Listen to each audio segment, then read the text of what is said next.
Hey guys, welcome back to my channel AV Unmasked। Ram Ram सबको।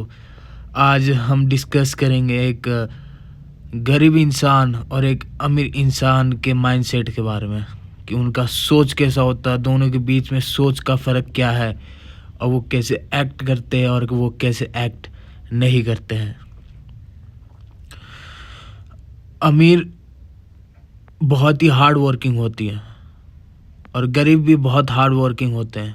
उन दोनों में फ़र्क बस एक ही चीज़ का है, वो है सोच। दोनों के बीच में सोच का अंतर क्या है कि एक का सोच उसे अमीर बनाती है और दूसरे का सोच उसे गरीब बनाती है। तो ये मैंने बहुत किताबों में पढ़ा, बहुत ही चीज़ देखे भी हैं। एक गरीब के माइंडसेट बस यही होता है कि उसे बस 2 रोटी कमाना है, दिन का 100 रुपये उसे मिल जाए, उसी में वो खुश है। और एक अमीर का सोच में ये होता है कि वो कैसे करोड़ कमाए, कैसे करोड़पति बन जाए, वो कैसे वो आने वाले समय में ग्रोथ करे, कैसे वो अपने आप को ऊपर लेके जाए। पर एक गरीब के सोच में यही होता है कि उसे 2 पैसे कमाने, उसे 2 टाइम का रोटी खाना है, उसे कुछ ज़्यादा सोचना नहीं, उसे बस अपना घर चलाना है। बस मेंटालिटी उसकी छोटी और उसका एक्शन भी छोटा। तो एक अमीर का माइंडसेट हरदम हार्ड वर्किंग होता है, ऊपर से वो प्रोक्रेस्टिनेट नहीं करती है कि सोच कर उसमें टाइम वेस्ट करना। अमीर टाइम वेस्ट नहीं करते हैं। अमीर हर एक टाइम, हर एक सेकंड, एक समय, एक जगह पे लगाते हैं जिससे उन्हें बेनिफिट मिले। पर गरीब अपने टाइम को ऐसे जाने देते हैं जैसे उनके पास अनगिनत टाइम है, जैसे वो अमर है, जैसे वो कभी ओल्ड ही नहीं होंगे, जैसे वो हमेशा खुश रहेंगे। पर ऐसा कुछ भी नहीं है। ये यूनिवर्स इस तरीके से रचा गया है कि सबको सब चीज़ मिलता है। ये देखिए, पोर माइंडसेट, रिच माइंडसेट। पोर माइंडसेट के बारे में मैं कहता हूँ, जो पुराने दिन को हरदम याद करते रहती हैं कि अरे ये हुआ था उस समय, अरे ये हुआ था उस समय। रिच माइंडसेट वो प्रेजेंट टाइम में रहना पसंद करते हैं कि अभी इस पल, इस समय क्या चल रहा है, ये नहीं कि क्या हो रहा है, क्या हो गया था और क्या होने वाला है, इस सब में नहीं। इस पल क्या चल रहा है उसमें डिसाइड करते हैं वो। Fear of missing out. Poor mindset हरदम ये सोचता है कि अरे मैं मिस आउट हो गया इस चीज़ में, अरे मैं ये हो गया, अरे मैं काश में उनके साथ होता, काश ये होता। पर रिच माइंडसेट का ये है, वो हरदम अपनी गलतियों से सीखते हैं। वो कभी भी अपने गलतियों से निराश नहीं होते, वो हरदम अपनी गलतियों से सीखते हैं।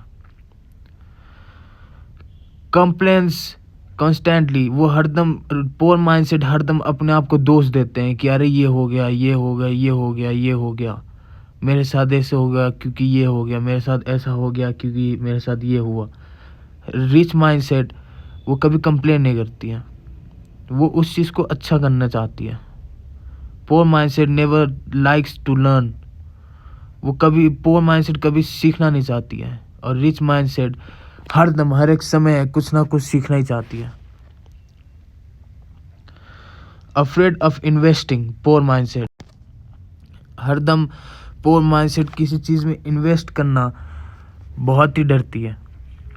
और रिच माइंडसेट अपना गलत हैबिट, मतलब गलत अपना आदत छोड़ देती है। जैसे कि अगर कोई इंसान कोई गलत आदत पाल रखा हो, वो उससे छोड़ेगी, ये नहीं कि उस पर इन्वेस्ट करती रहेगी। Poor mindset fear change, rich mindset take actions. एक पोर माइंडसेट और एक रिच माइंडसेट में बहुत फ़र्क है। एक पोर माइंडसेट हरदम कंप्लेन करती है, हरदम वो सोचती है कि काश मेरे साथ ऐसा हुआ होता तो मैं ये हो जाता, काश मेरे साथ ऐसा हुआ होता तो मैं ये हो जाता।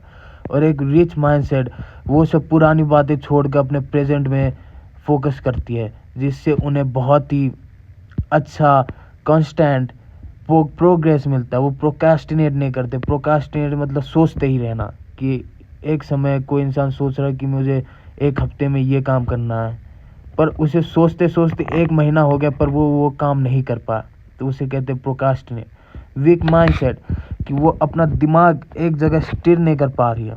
पर रिच माइंडसेट, वो अपना दिमाग एक जगह फोकस करके उसके पीछे काम करने चल जाती है। एक रिच और पोर में यही फर्क है, और एक रिच को रिच और पोर को पोर यही करती है। ये देखिए difference between poor mindset and rich mindset.